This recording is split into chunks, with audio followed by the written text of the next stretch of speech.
Bismillahirrahmanirrahim. Assalamualaikum warahmatullahi wabarakatuh.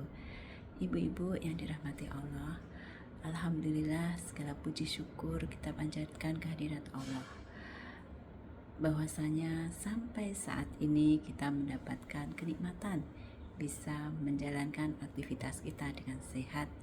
Selawat dan salam semoga senantiasa terlimpah kepada junjungan kita Rasulullah SAW, keluarga beserta seluruh pengikutnya. Pada kesempatan ini saya akan menyampaikan tentang pentingnya kita untuk menjaga kesehatan tulang.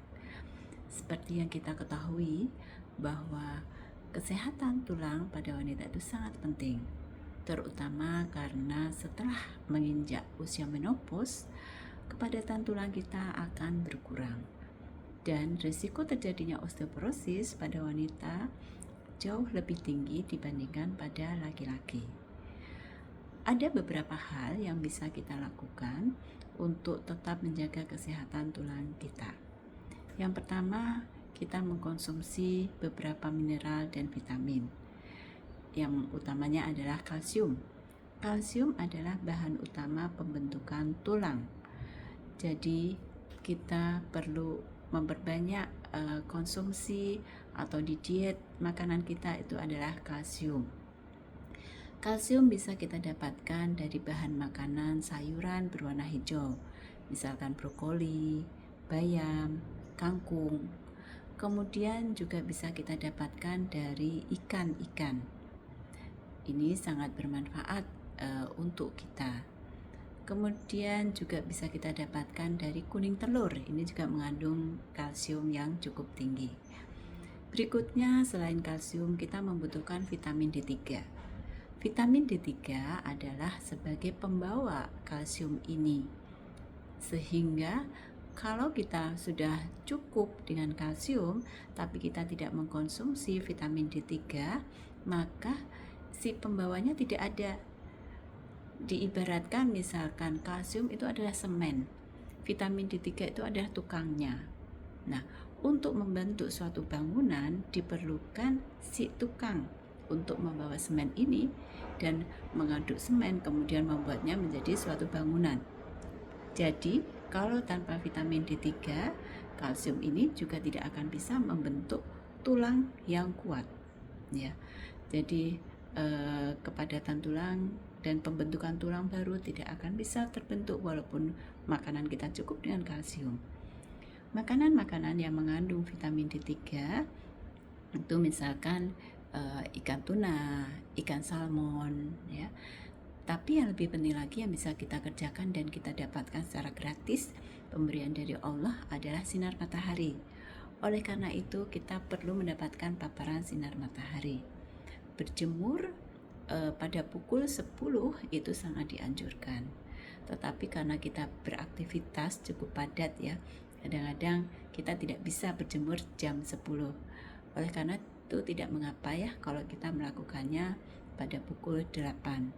Cukup 10 menit sampai 15 menit. Ya, itu kita akan mendapatkan cukup banyak vitamin D3.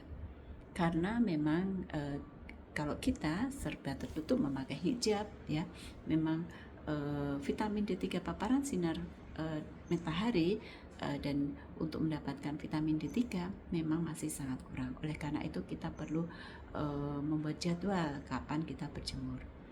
Selain kalsium dan vitamin D3, yang lebih penting lagi adalah kita beraktivitas, berolahraga. Lakukan olahraga rutin, ya. Jadi seminggu paling tidak 3-5 kali. Waktunya 30-45 menit. Dan intensitasnya harus terukur.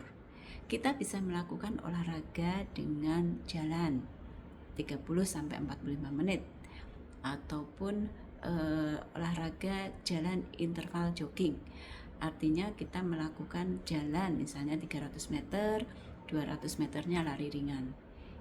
Ini untuk latihan interval itu lebih bagus lagi karena dia akan menetralkan denyut jantung kita. Kemudian selain olahraga yang teratur, ya, misalkan jogging ataupun berjalan, kita juga bisa melakukan latihan beban. pembebanan di tulang itu sangat penting untuk bisa menjaga kepadatan tulang kita.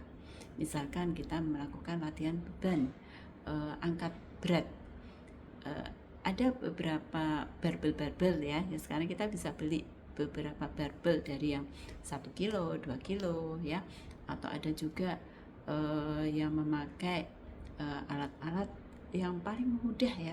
Kita bisa sambil berjalan kita megang botol air mineral diisi ya, misal 600 ml, kita berjalan sambil memegang di kedua tangan itu kita pegang kedua botol itu, angkat satu ya sambil memegang botol tersebut. Itu sudah merupakan latihan angkat beban ya. Di samping itu juga bisa melakukan misalkan jogging itu ada dia tekanan ke bawah ya, jadi ada pembebanan, dan itu juga sangat bagus untuk kita bisa membentuk kepadatan tulang kita lebih baik lagi. Jadi itu ada beberapa hal yang bisa kita lakukan ya untuk tetap menjaga kepadatan tulang dan kesehatan tulang kita. Demikian, mudah-mudahan bermanfaat. Billahi taufik wal hidayah. Assalamualaikum warahmatullahi wabarakatuh.